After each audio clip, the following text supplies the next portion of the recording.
말씀은 마태복음 3장 1절로 12절까지 말씀입니다. 신약 성경 이면 마태복음 3장 1절로 12절까지 말씀을 제가 봉독하도록 하겠습니다. 이 기록된 계시의 말씀을 봉독할 때에 지금도 살아 계셔서 우리 각 사람 심령 안에 실체로 거하시는 주님의 음성을 친히 들으시기 바랍니다.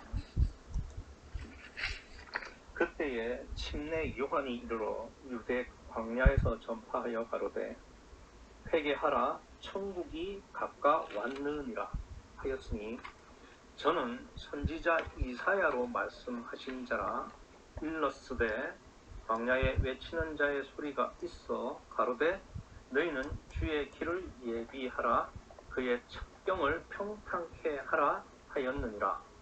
이 요한은 약대 털옷을 입고 허리에 가죽띠를 띠고 음식은 메뚜기와 석청이었더라. 이때에 예루살렘과 온 유대와 요단강 사방에서 다 그에게 나아와 자기들의 죄를 자복하고 요단강에서 그에게 침례를 받더니 요한이 많은 바리새인과 사두개인이 침례 베푸는데 오는 것을 보고 이르되 독사의 자식들아 누가 너희를 가르쳐 임박한 진노를 피하라 하더냐. 그러므로 회개에 합당한 열매를 맺고 속으로 아브라함이 우리 조상이라고 생각지 말라. 내가 너희에게 이르노니 하나님이 능히 이 돌들로도 아브라함의 자손이 되게 하시리라. 이미 도끼가 나무 뿌리에 놓였으니 좋은 열매 맺지 아니하는 나무마다 찍어 불에 던지우리라. 나는 너희로 회개케 하기 위하여 물로 침례를 주거니와 내 뒤에 오시는 이는 나보다 능력이 많으시니 나는 그의 신을 들기도 감당치 못하겠노라. 그는 성령과 불로 너희에게 침례를 주실 것이요 손에 키를 들고 자기의 타작 마당을 정하게 하사 알곡은 모아 옷간에 들고 쭉정이는 꺼지지 않는 불에 태우시리라. 아멘.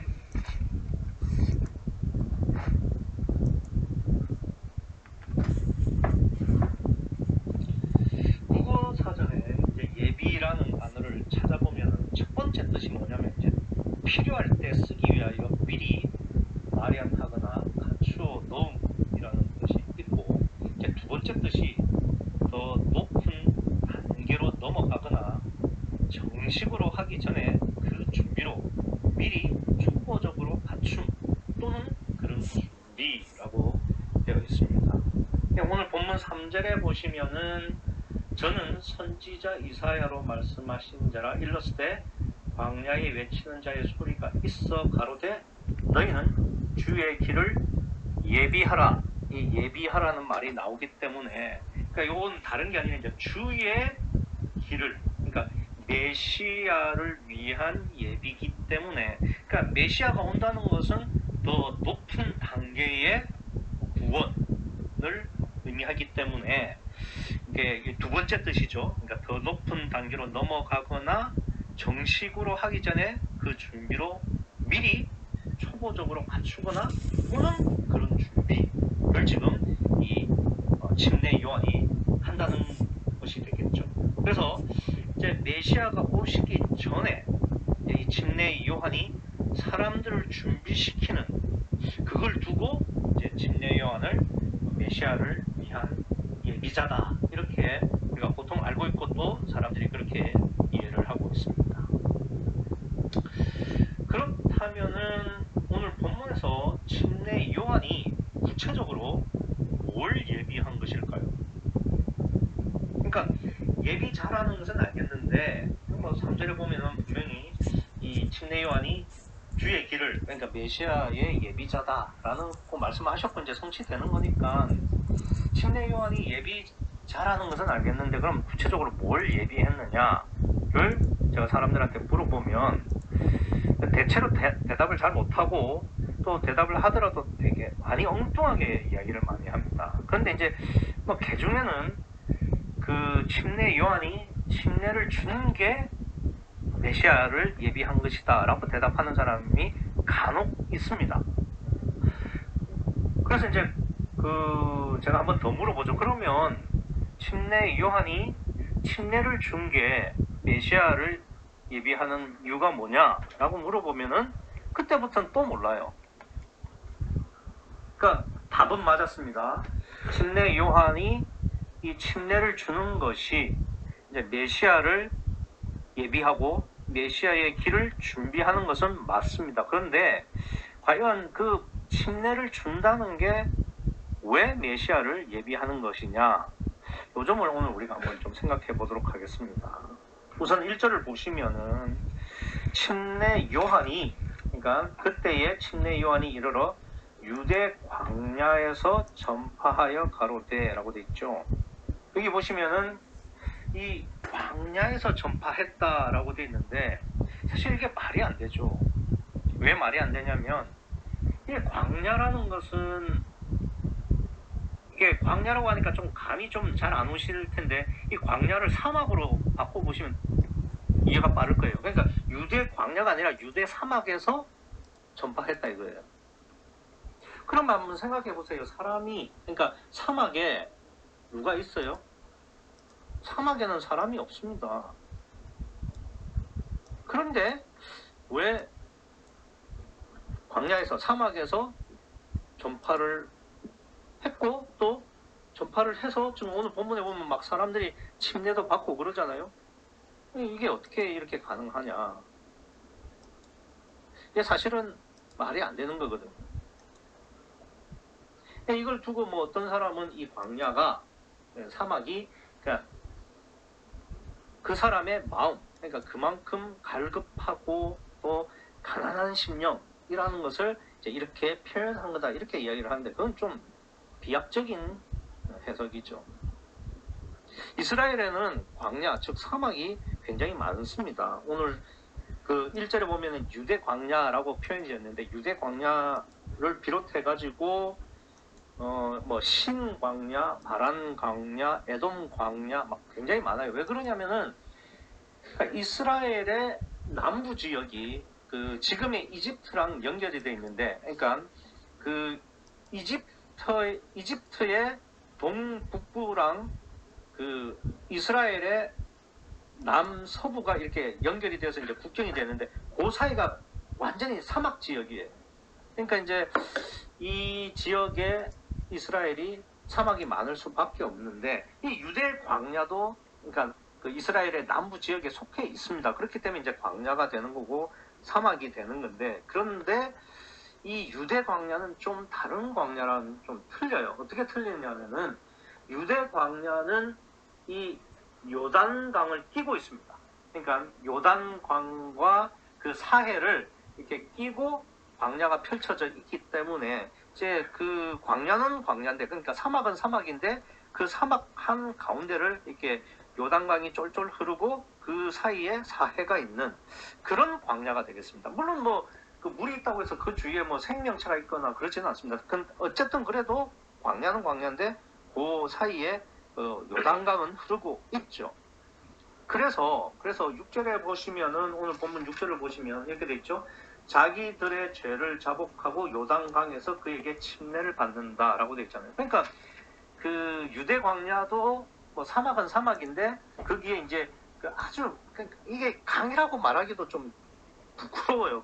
저기 갑천보다도 훨씬 작고 막 그냥 빨리 뛰어서 탁 그 건너면 건널 수 있을 정도로 이렇게 폭이 굉장히 좁은 그 실개천도 안 되는 그런 정도의 그 요단강이라고 말하기 좀 부끄러운 강입니다. 그러니까 그런 정도의 물이 흐르고 있습니다.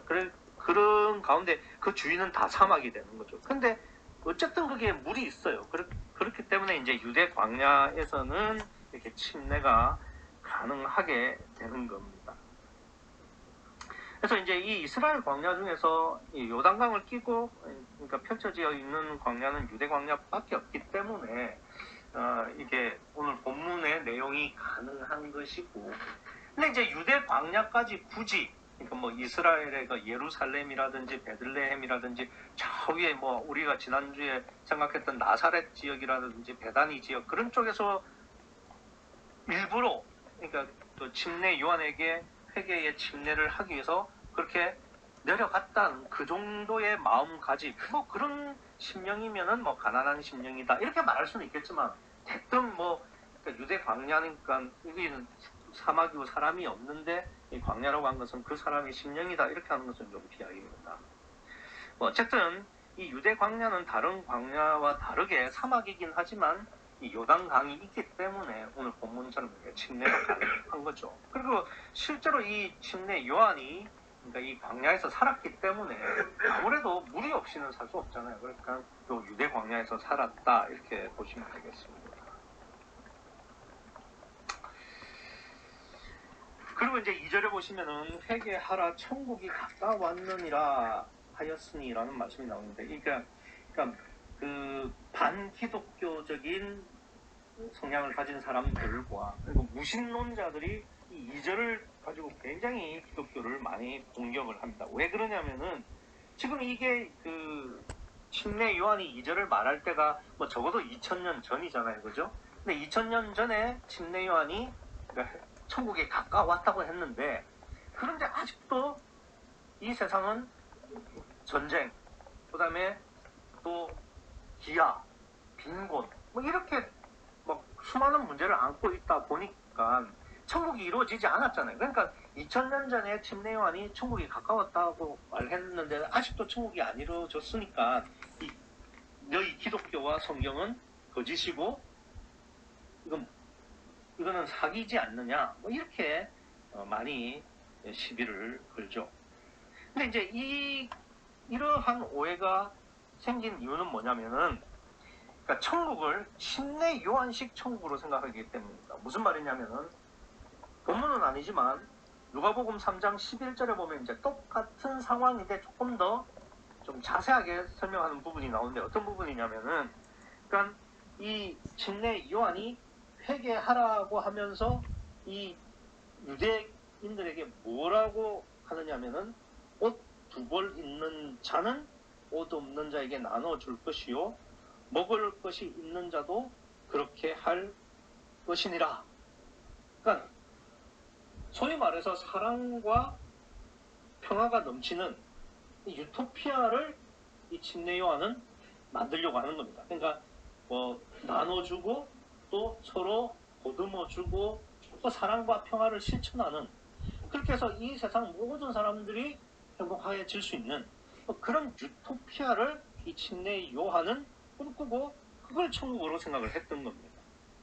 그래서 기독교를 이 2절을 가지고 기독교를 비판하는 사람들의 천국관도 그런 거죠. 이 세상이 사랑과 평화가 넘치고 또 모든 사람들이 행복할 수 있는 그런 세상, 그런 유토피아를 천국으로 생각하고 지금 그렇지 않으니까 2000년 전에 침례 요한이 천국이 가까웠다 해놓고 왜 아직도 천국이 이루어지지 않았느냐 이렇게 이야기를 하는 겁니다. 그런데 우리 기독신앙에서의 천국은 침례 요한식 천국이 아니에요.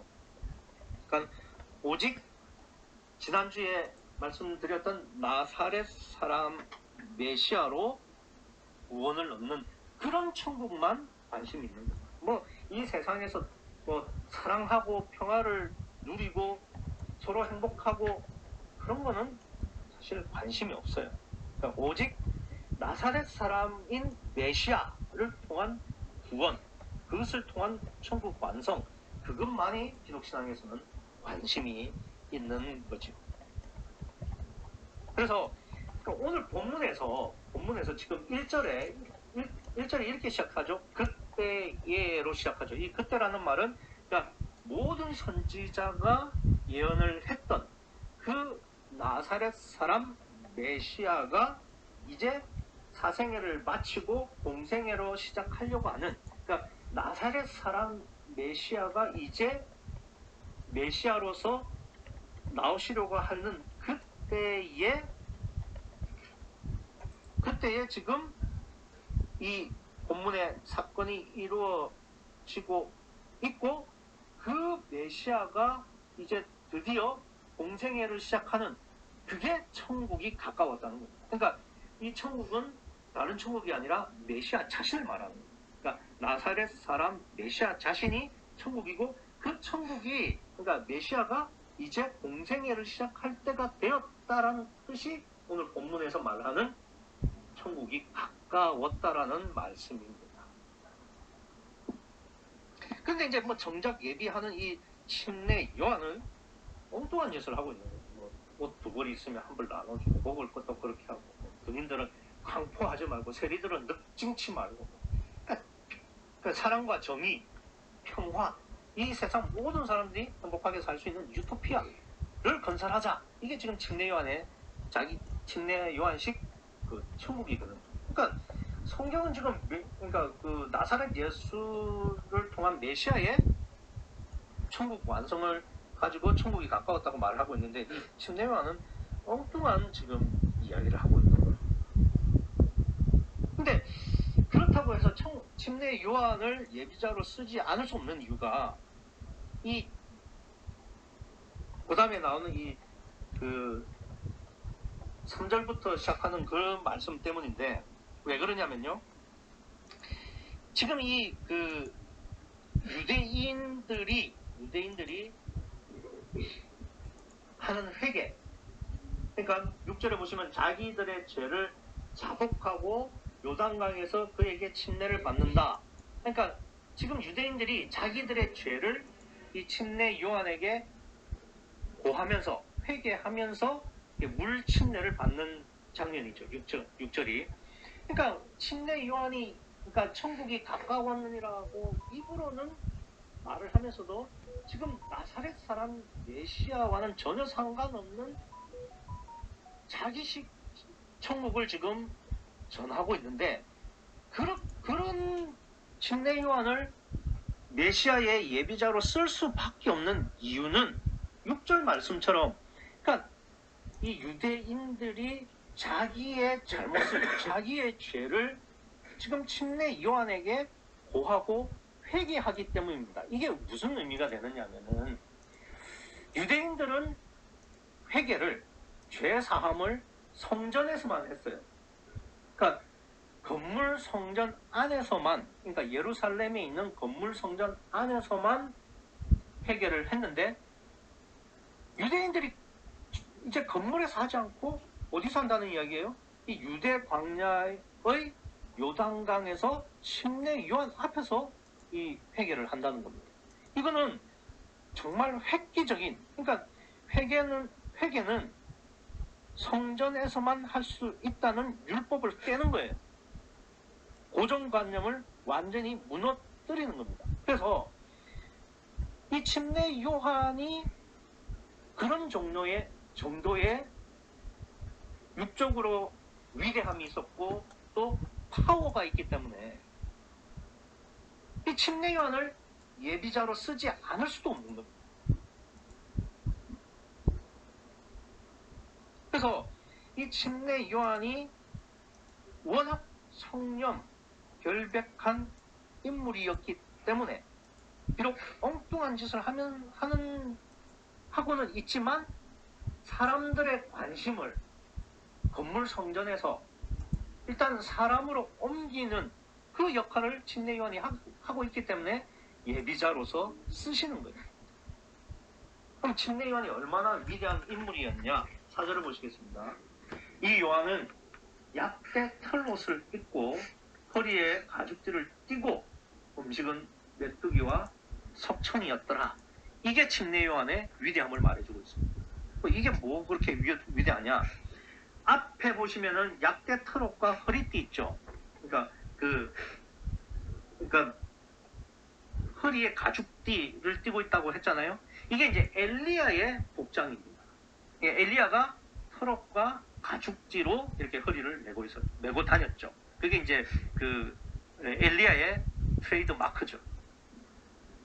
그러면 엘리야가 이렇게 입고 다니는 게 무슨 상관이냐?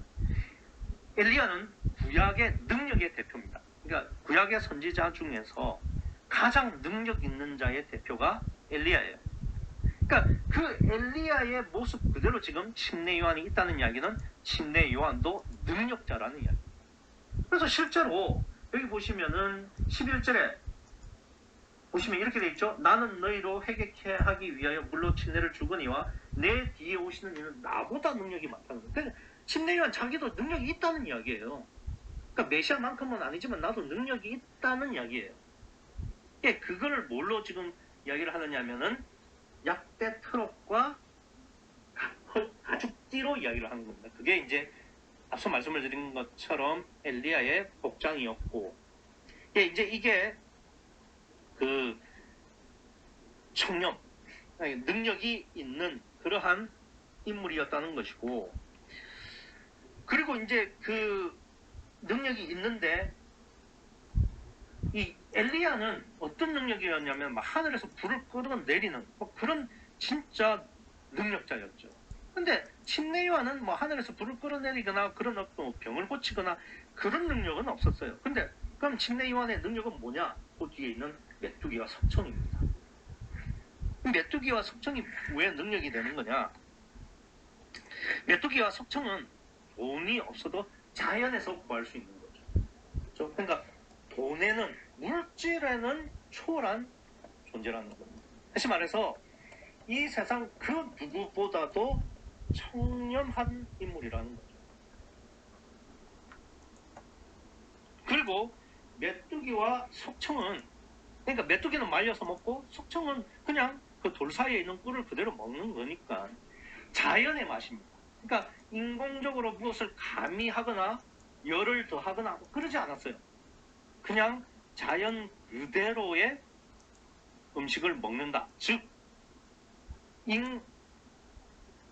다른 맛을 가미하지 않는 순수함, 결백, 그런 의미가 되는 겁니다. 그래서 그러니까 메뚜기와 석청은 돈이 없어도 구할 수 있고 자연 그대로를 먹는다라는 이 두 개를 합쳐서, 그러니까 이 침례요한은 청렴 결백한 사람의 대표라는 겁니다. 그러니까 도덕성과 그리고 윤리에 있어서는 이 침례요한을 따라갈 자가 없는 거죠. 그러니까 침례요한의 능력의 근원은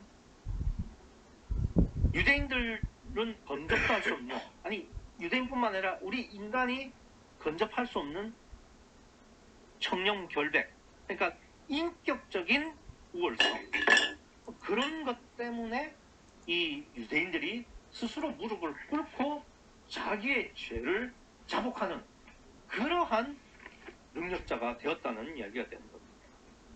그래서 실제로 누가복음 3장 15절을 보면은 사람들이 모여가지고 심중에 침례요한이 메시아가 아닌가 속으로 의논했다고 기록하고 있습니다.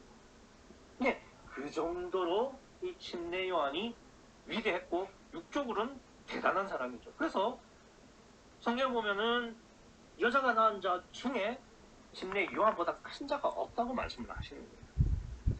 그러니까 이러한 위대함이 있기 때문에, 그래서 사람들이 성전에서 침례를 받지 않고 회개를 하지 않고 침례요한에게 와서 회개를 받는 이유는 그만큼 위대하기 때문인데, 그러니까 침례요한이 이 성전을 폐지하고 율법을 폐지하고 사람에게로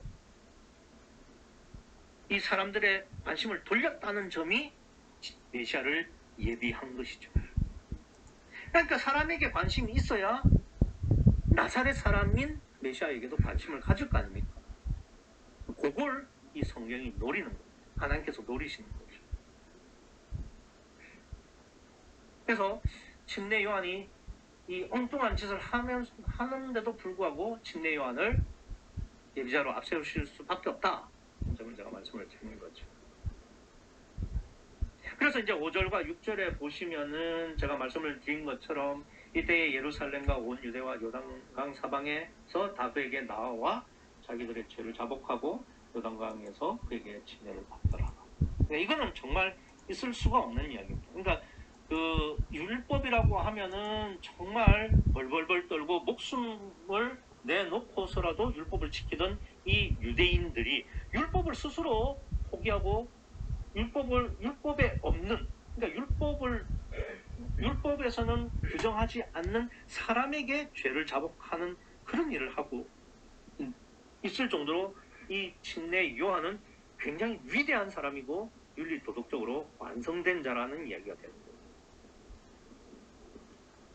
그래서 성전에 고착된 사람들의 마음을 떼가지고 사람에게 돌리는 게 사실은 침례 요한이 메시아를 위해 예비한 진짜 예비가 되는 겁니다.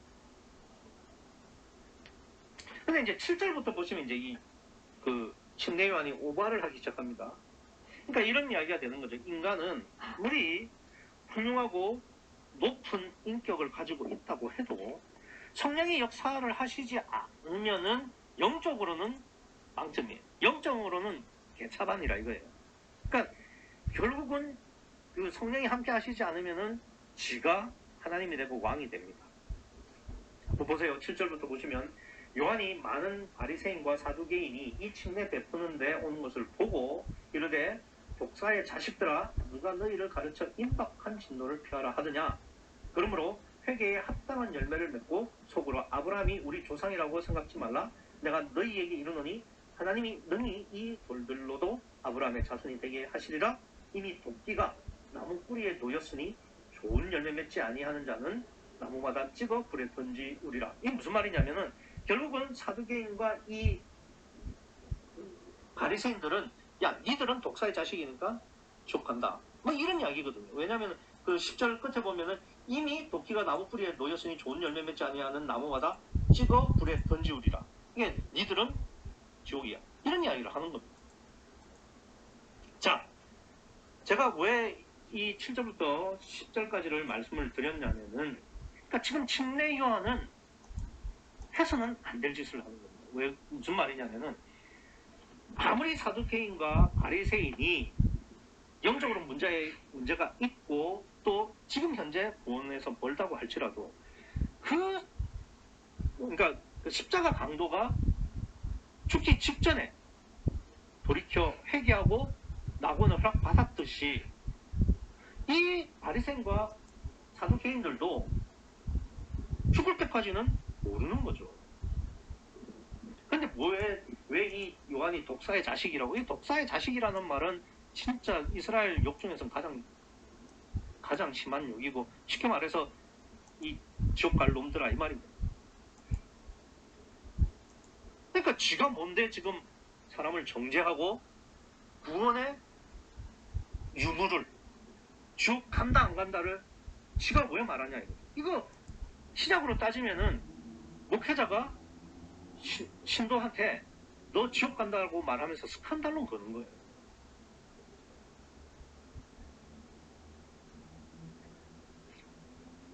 아브라함을 조상으로 생각하지 말라는 말이 그 말 아닙니까?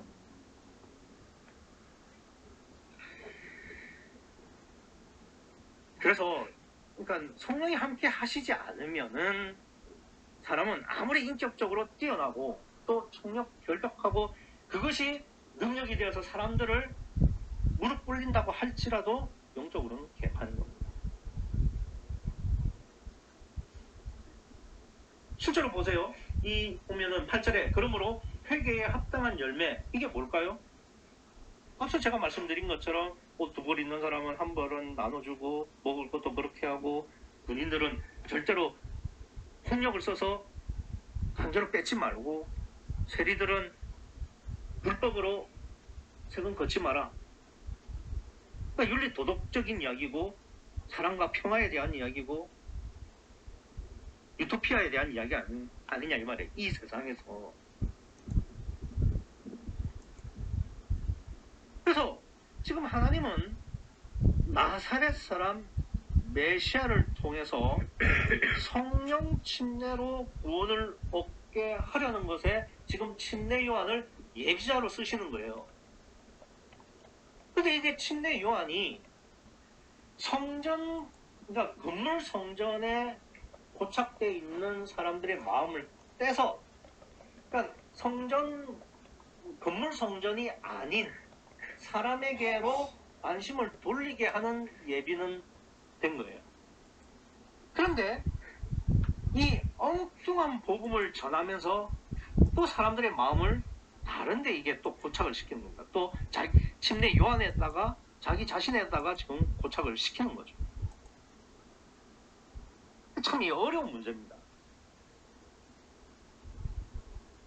그래서 그 지금 나사렛 사람 메시아를 통해 성령 침례를 받아서 구원을 받는 것에 대한 예비를 하라고 했더니 엉뚱하게 지가 원하는, 지가 생각하는 구원의 조건을 걸고 지가 생각하는 천국을 지금 사람들에게 전하고 있는 거죠.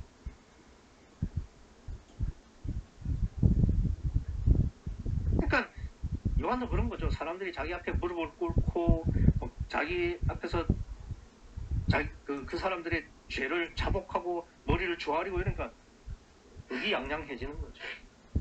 그냥 바리새인과 그 사두개인들도 야 니들은 그래봐야 지옥 가. 참 이게 문제가 되는 거죠. 그러다가 11절에 갑자기 나는 너희로 회개케 하기 위하여 물로 침례를 주거니와 내 뒤에 오시는 이는 나보다 능력이 많으시니 나는 그의 신을 들기도 감당치 못하겠노라. 그는 성령과 불로 너희에게 침례를 주실 것이고. 또 맞는 소리를 해요. 참 이게 미치고 환장하는 거죠. 그러니까 지금 먹을 거 같이 나눠 먹고 옷 두 벌 있으면 나눠줘라. 이때는 성령이 역사를 못하는 거죠. 왜냐하면 침례 요한의 그 구원 가치와 또 회개에 합당한 열매라는 것이 너무나 침례 요한의 고착되어 있기 때문에 성령이 역사를 할 수가 없는 거예요. 근데 메시아에 대해서 사람들에게 설명할 때는 또 성령이 역사를 하셔가지고 또 다른 소리를 하는 거죠. 정말 어려운 문제입니다, 사실 진짜로. 그런데 한번 생각해 보세요. 지금까지, 그러니까 7절부터 10절까지의 지금 침례 요한이 지가 생각하는 이 구원관, 천국관, 그리고 합당한 회개를 실컷 이야기를 해놓고 11절에 메시아가 나보다 능력이 많다. 그런 분이 메시아다.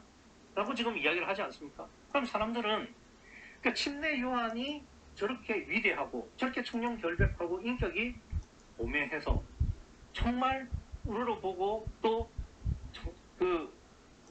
존경을 하는 인물인데, 그러니까 메시아는 침례 요한보다 더 인격적으로 높단 말이야? 더 존경할 만한 인물이란 말이야? 라고 생각을 안 하겠습니까? 아니, 저는 육적으로 위대할 대로 위대해져 놓고 메시아는 나보다 능력이 많다고 하면은 이제 메시아가 어떻게 나와야 됩니까? 아니, 그러니까 그 앞에 2장 끝에 지금 모든 선지자들이 이구동성으로 말한 것이 뭐냐면은 메시아는 육으로는 구유고 그렇지만 그 안에 성령이 계시는 나사렛 사람 메시아다 라고 이야기를 한 거예요. 그래서 육적으로는 지금 이 메시아는 정말 볼품이 없는 거예요. 흠모할 만한 것이 아무것도 없어요. 그런데 육적으로 위대한 이 침례 요한이 나보다 능력이 많대요. 이 메시아가 어떻게 와야 되는 겁니까? 이 나사렛 사람 메시아는 지금 나오고 싶어도 못 나오는 거예요. 저는 그래서 오늘 본문을 보면 이 침례 요한이 지금 메시아를 예비하는 건지 방해를 하는 건지 구분이 안 가요. 그래서 그 다음 단락, 다음 단락 우리 13절부터 17절이잖아요. 그 다음 단락에 예수님께서 성령을 받으십니다. 이 정도 아니면은 지금 그 침례 요한 앞에서 이 명함도 못 내미는 상황입니다, 지금.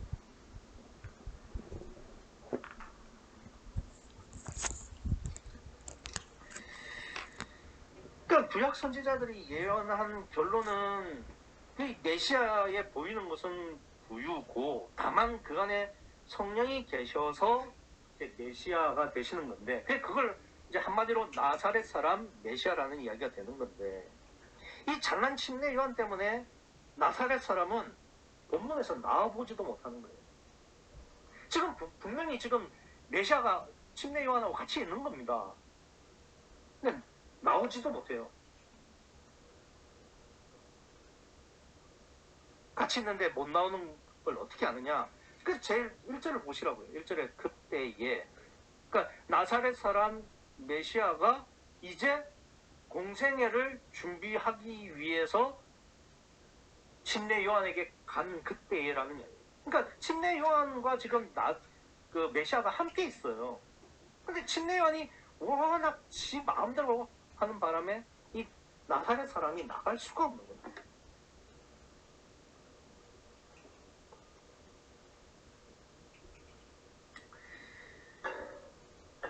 근데 이제 그럼에도 불구하고 이렇게 개판을 치는데도 불구하고 제가 앞서 말씀을 드린 것처럼 성전에 고착된 마음을 뗄 수 있는 사람은 이 침례 요한밖에 없으니까 진짜 울며 겨자 먹기로 침례 요한을 예비자로 쓰시는 거예요.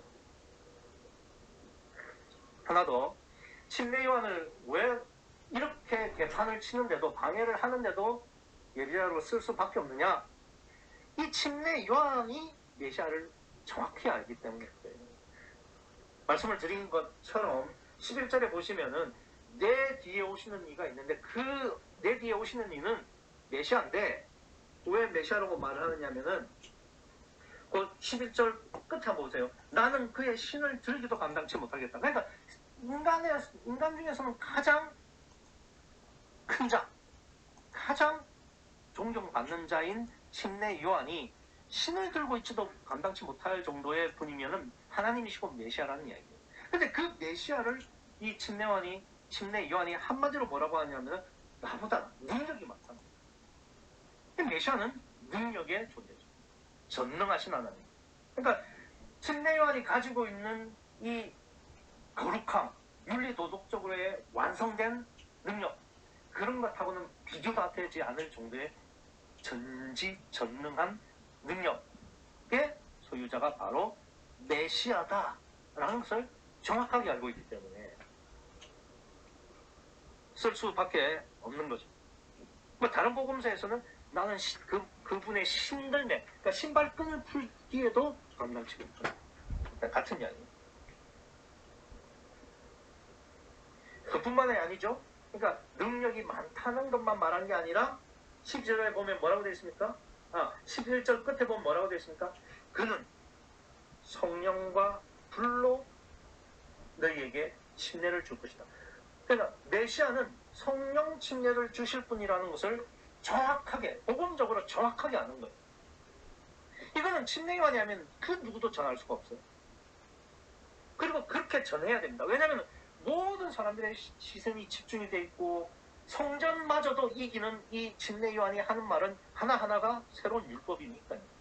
그러니까 그 침례 요한에게 가장 메시아의 정체성을 정확하게 전달해야 되죠. 그래서 메시아는 능력이 있는 분이다. 또 그 능력이 있는 분이 와서 하실 게 뭐냐? 성령 침례가 있는 거예요. 물론 지옥 가는 것은 불침례. 그러니까 이렇게 복음을 정확하게 전달을 하기 때문에 이 침례 요한을 예비자로 쓸 수밖에 없는 거죠. 그런데 앞서 말씀을 드린 것처럼 개판을 쳤을 뿐만 아니라 침례 요한이 메시아에 대해서 하나 놓치는 게 있습니다. 무슨 말이냐면은 이 1절을 보세요. 그때를 놓치기 때문에 침례 요한은 반쪽, 그러니까 메시아의 반쪽만 전한 거예요. 가짜 메시아를 전했고 반쪽 메시아를 전한 거예요. 무슨 말이냐면은 이 그때에는 모든 선지자들이 말한 나사렛 사람, 즉 보이는 육체는 구유고, 그러나 그 구유 안에 성령이 계시기 때문에 그 메시아는 능력 있는 자고 성령 침례를 주실 분이라는 거죠. 그러니까 능력이 있으시면서 성령 침례를 주실 수 있는 분이라는 것은 이 침례 요한이 전했어요. 근데 그건 반이죠. 나머지 반은 뭡니까? 그러나 보이는 육체는 구유다. 그리고 그 보이는 육체가 구유이기 위해서 나사렛 예수는 태어나서부터 지금까지 온전히 육체를 부인해 왔고 조금 있으면 40일 금식으로 육체를 가장 부인할 것이다. 지금까지 포함해서요.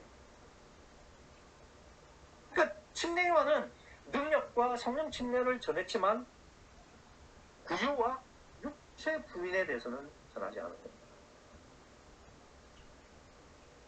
그래서 오늘 본문에서 침례 요한이 메시아를 전한 것은 맞아요.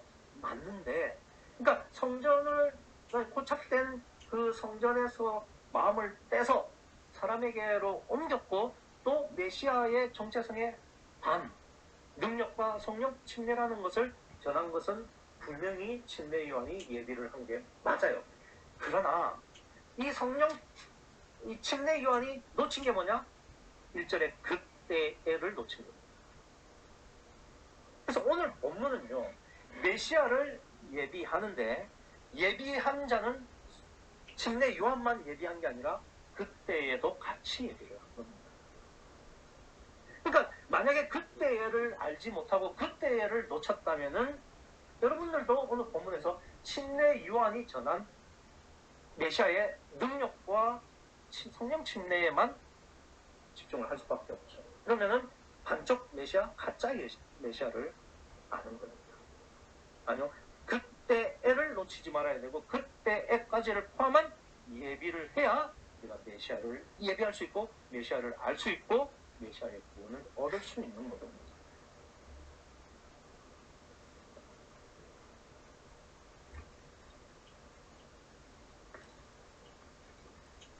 그래서 만약에 이런 정립이 덜 돼 있으면은 메시아를 제대로 알 수 없습니다. 마지막으로 하나만 말씀드리면은 12절에 보시면 이렇게 돼 있죠.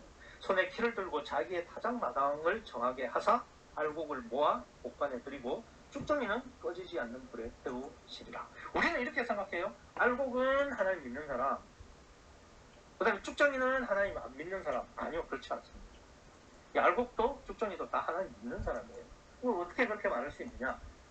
그 12절 처음을 보세요. 손에 키를 들고 자기의 타작마당. 그러니까 지금 자기의 타작마당이라는 말은 뭐냐면 일단 하나님을 믿는 그러한 기독교인들의 바운드리라 이겁니다. 그러니까 하나님 믿지 않는 사람은 아예 그냥 처음부터 지옥불에 던져졌고, 하나님을 믿는 사람들 중에 알곡과 쭉정이를 나누시겠다는 거예요. 근데 알곡과 쭉정이를 나누는 게 어떤 기준이냐면은 자기의 타작마당을 정하게 하는 거예요. 그러니까 희지를 해서 정하게 해서 이 알곡과 쭉정이를 나누겠다는 거죠. 이 정하게 한다는 말은 깨끗게 한다는 말인데 뭐 알곡을 씻는다는 말이 아니라 원어로 보면은 분리를 시킨다는 거예요.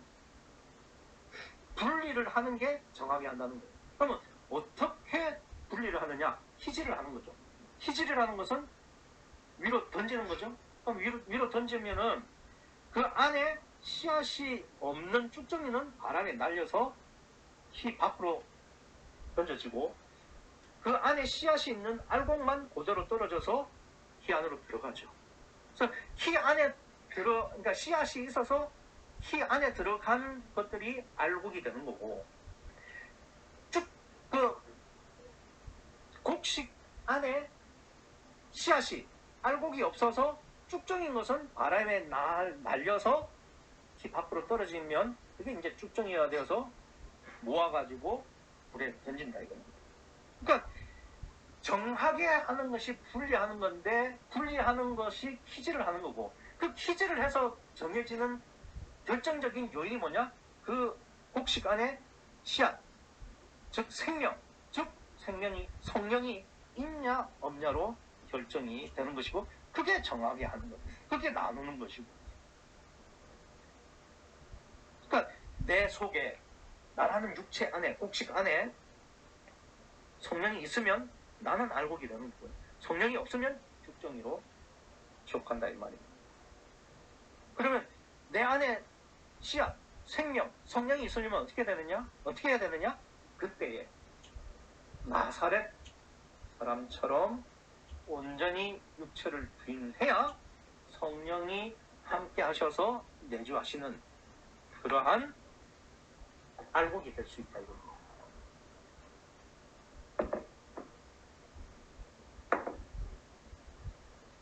그래서 예수님처럼 나사렛 사람이 되셔서 온전히 내 육체를 부인하고 포기하기를 소원하는 사람이 되셔서 성령이 내 안에 들어오시는 알곡이 되신 다음에 복간에 들여지시는 천국에 들어가시는 여러분과 제가 되기를 간절히 소원합니다. 기도하시겠습니다.